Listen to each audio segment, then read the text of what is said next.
শালি মাগি, তোর সাথে আমার ব্রেকআপ। তোর মতন 12 ভাতারি মাগির আমার দরকার নাই। তুই আমাকে আর কোনোদিন ফোন করবি না, রাখ phone. A few moments later. Hello ভাবি। বল আমি অ্যাক্সিডেন্ট করেছি। সোহেল ভাই অ্যাক্সিডেন্ট করেছে।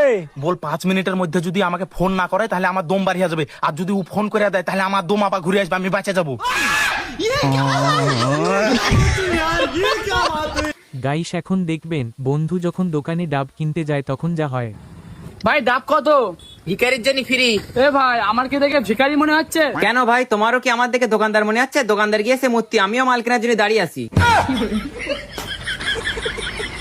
গাইস শেষের জন্য আমি মোটেও প্রস্তুত ছিলাম না। लेकिन ये साला कर क्या रहा है यहाँ पे?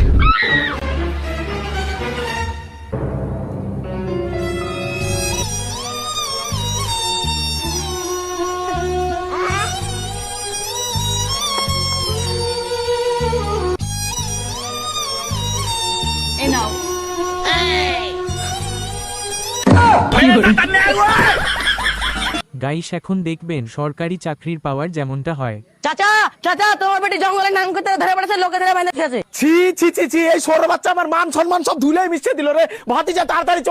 रुको जरा। এই ধর চাচা তোমার বেটি। চাচা আমার একটু কথাটা শুনেন। আবে তোর কোনো কথা শুনবো না, পুলিশকে ফোন করবা, পুলিশ এসে তোর নাম করা ঘাড়ে ভরে দিবে। চাচা আমি কিন্তু সরকারি চাকরি করি। আরে জামাই, তুমি সরকারি চাকরি করো, এইসব জঙ্গল ঝুড়ে নাম করতে আলে লোকে কি বলবে? তুমি আমার বাড়ি চলে যাবা। তাহলে শ্বশুর বা পুলিশ? আরে জামাই শ্বশুরের মধ্যে আবার পুলিশের কি কাজ? গাইস এখন দেখবেন বন্ধু যখন মেয়েদের সাথে পাঙ্গা নিতে যায় তখন যা হয়। এ পূর্ণিমা, রং খেলবি না, বেরো।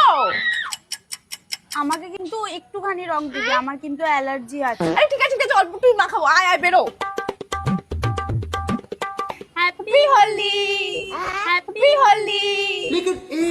বুড়া না মানো হোলি হ্যায়, বুড়া না মানো হোলি হ্যায়। না না, খারাপ ভাবি না, না আমরা খারাপ ভাবি না। अब तू गया बेटा। बुरा ना मानो होली है, बुरा ना मानो होली है, बुरा ना मानो होली है। গাইস এখন দেখবেন কাকিমা যখন ফোনের লক খুলতে ভুলে যায়। একটা লোককে উড়াতে হবে, হয়ে যাবে, যেখানেই দেখতে পাবে সাথে সাথে সেখানেই গুলি করে দিবে। হয়ে যাবে, ছবি দেখাও।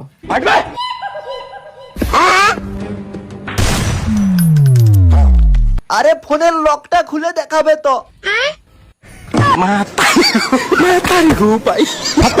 গাইস এখন দেখবেন বন্ধু যখন কল করতে যায় তখন তার কাণ্ড। रुको जरा। भैया एक कॉल करनी थी, फोन मिलेगा? हाँ लो। एंड्रॉइड है, आईफोन नहीं है।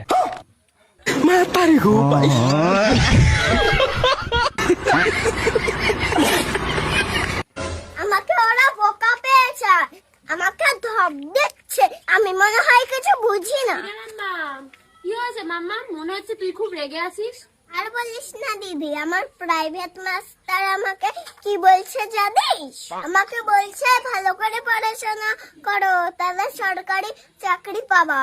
হ্যাঁ, মাস্টার তো ঠিকই বলেছে। তাহলে তুই বল দিদি, ওই মাস্টার তো আমার থেকে বেশি পড়াশোনা জানে, তাহলে উনি কেন সরকারি চাকরি পায়নি, আমাদেরকে পড়াচ্ছে? পড়াশোনা করে ঘোরার দিন হবে, নিজে উল্টা পাল্টা আমাদেরকে বুঝাচ্ছে। কি বলে? এত দূর পড়াশোনা করে মাস্টার নিজেই সরকারি চাকরি পায়নি, আর আমাদেরকে বলছে ভালো করে পড়াশোনা করতে। আমরা নাকি সরকারি চাকরি পাবো, ঘোড়ার ডিম পাবো।